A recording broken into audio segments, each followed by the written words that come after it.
Hey guys, Silver Shady here, and welcome back to another episode of Pokemonday. And this week I'm going to be profiling out another Alolan Ninetales build. Last Alolan Ninetales build I'd made, kind of did it before I found out about the promo Tapu Koko, and that changed almost, well, a good chunk of the deck, I should say. So I decided to go ahead and profile this one out for you guys. This is the deck that you saw me play against Phil with, and I also beat him with this deck. But either way, let's get right into it. We're going to start off with 4 of the Alolan Vulpix. We're still running 4, as this is still one of the better starters you can have. And again, Beacon is just a ridiculously good attack for no energy, being able to search out 2.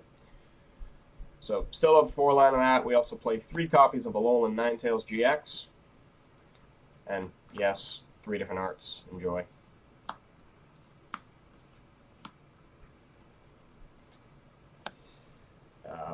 Main attacker, this is what you're trying to get to.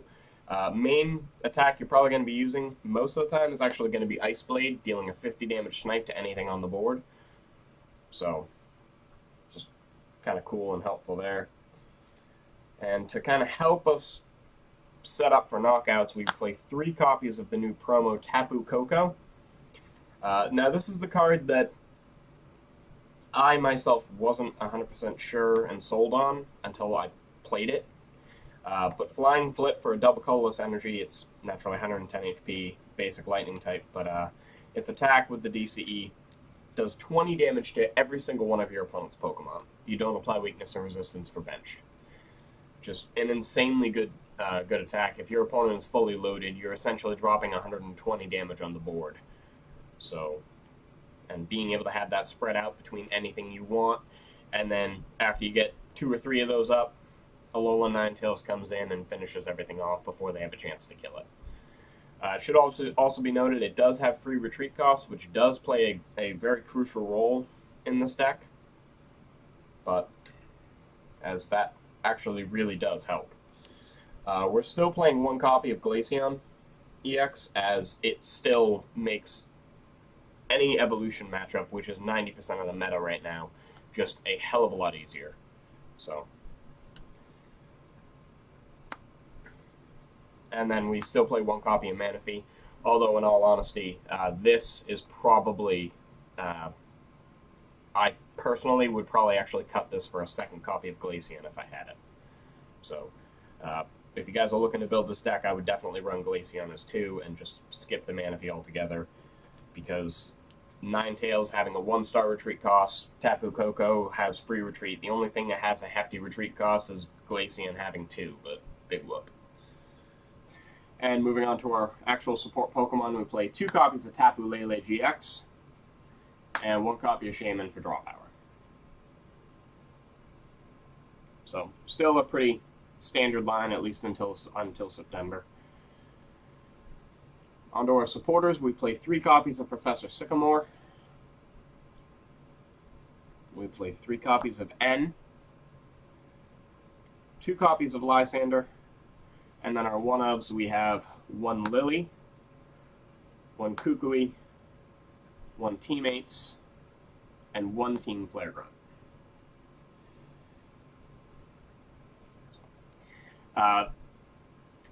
Yeah, this is all pretty standard.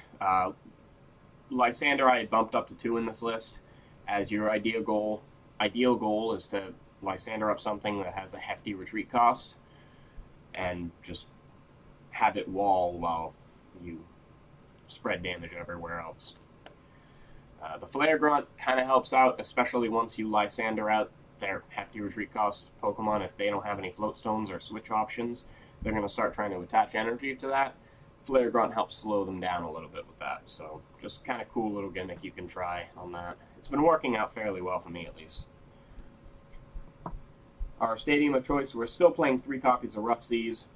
Still the better, well, the only real supporter or stadium option in this deck, as Aether Paradise doesn't really help you much, and Brooklet Hill's useless with Vulpix, so yeah, still the best choice.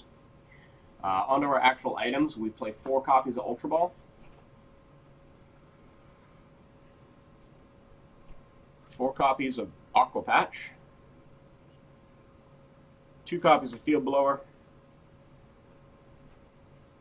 1 Rescue Stretcher, 1 Special Charge,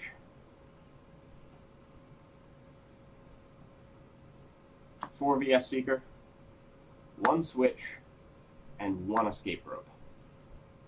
So, you may notice that we don't have any tools in this list, and in all honesty, that's more just for the Trash Avalanche matchup, as Trash Avalanche has been running Field Blower in anywhere from 2 to 3.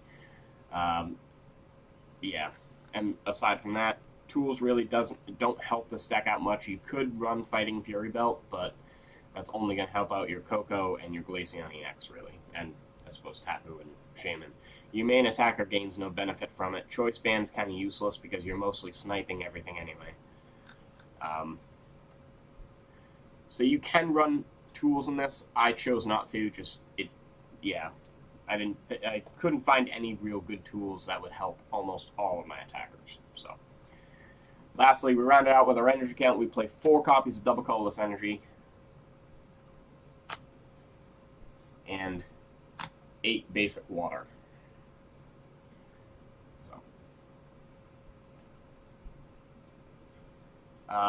Definitely, I personally am finding this deck to be one of my favorites that I've profiled. It's kind of tied between this and Sylveon at the moment. I just feel like the combos you can make with this deck make it extremely potent and powerful.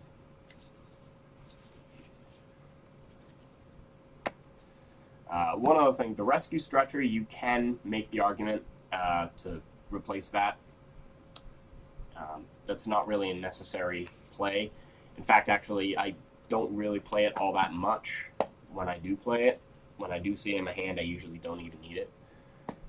I only included this because I only have the 1 copy of the Glaceon and the 1 copy of Manaphy.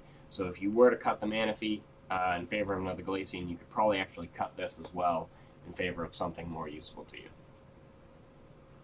But that's a call you're going to have to make.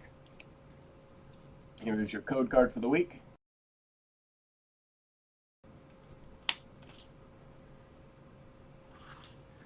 That is the deck. I want to thank you guys so much for watching. Really do appreciate it. And starting next week, most likely, we are hopefully going to be looking at some decks featuring Burning Shadows. And keep in mind, those decks will be for September on's format, not current format. So, all right. Thank you guys so much for watching. I will see you in the next one.